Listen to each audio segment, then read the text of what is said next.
Really fired about the guys that played on the back end of our roster today, getting a chance to see them guys go play. They play physical, they play tough.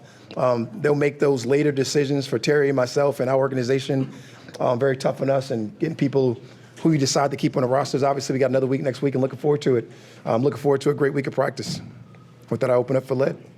Coach, the decision to go for two there at the end, I guess. Yeah, go for the win. And it was, I don't think it was even thought about, at that point, I know there's no such, the ties, you don't go in overtime anymore and anything like that in the preseason, but, you might as well give them a chance to go for the win, let those guys go for it. Got a good look at it, maybe could have pulled it, but I'm not going to second guess Paddock, man. Paddock had a good day, went out there and executed, and I was fired up to watch the young man play. And the onside kick, you don't have that option anymore. You can kick the onside kick at the end, but I don't think that's worth it here in the preseason. Okay. Not getting their guys hurt and our guys hurt.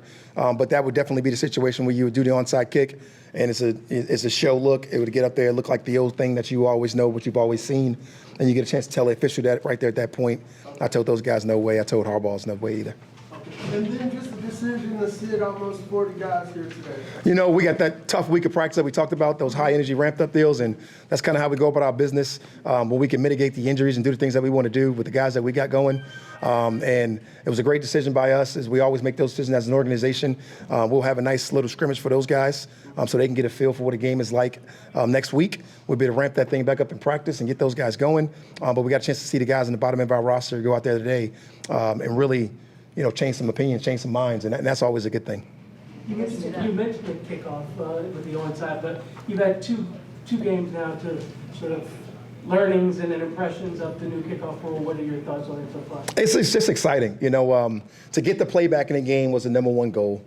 We did that. Now we got to figure out some of the schematic things that's going to happen once the season starts, some of the twists, some of those things. A lot of people are just man blocking, so it looks a little vanilla right now. It's just one of those things that's just exciting. It's the unknown for everybody, and that's what we all want to go out there and try to figure out. Actually, I was talking to Harbs about it right before the game. That's the topic of conversation across the league, across the media, across everybody. So we'll really get a real tell on it, what it looks like once the season kicks off in September. But right now, everybody's getting a feel for it, getting a chance to go out there and play, and I think we got what we got to want to get accomplished in the league. I'm curious, going back to what Delay was asking about, when it came to Michael Penix specifically and not getting him out there to have any live reps today, I'm curious what else went into that thought process with him specifically, and what you saw from him throughout maybe the first preseason game and into this week. Tori, it was all about that, right? Last week we wanted to get him out there and get a feel for what he was in live game, which we kind of already knew. Wanted to see him be able to answer questions, talk about it on the sideline, go out there and execute, make mistakes and know what to do. Like when he looked the wrong way, getting right to the check down. He did a lot of those things a lot, but it took a hit last week, should have changed the protection. He's able to clearly communicate those things. I mean, we've seen enough last week of Michael Penix and the live stuff, and now we had the chance to mitigate him in practice. And we give him a bunch of live stuff out there in practice that you do everything that you would do in a game other than get hit. But we feel really good where we're at with Michael. We feel really good where we're at with the other guys that we set, and we treated that the same way. But Mike showed us last week enough that we don't have to play him in the preseason.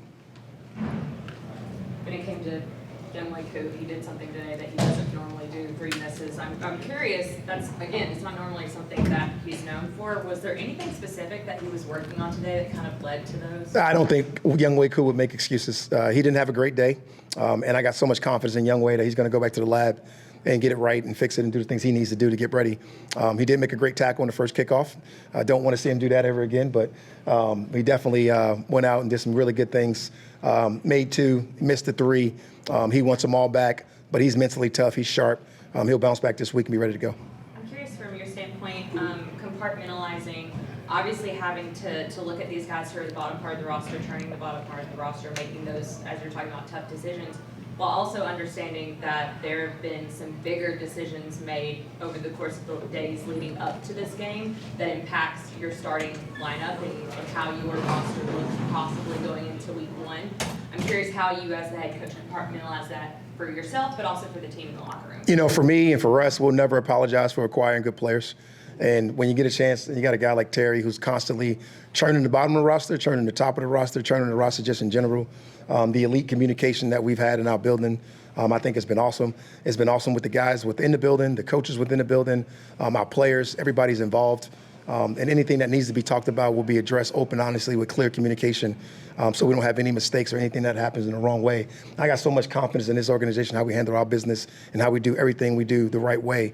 that it's just fun to be able to get those kind of players. And people want to be here. Let's just flat out say it. When you got a guy like Kirk Cousins leading the way, and you got a chance to go do something special, which I believe we do, people want to come and be here.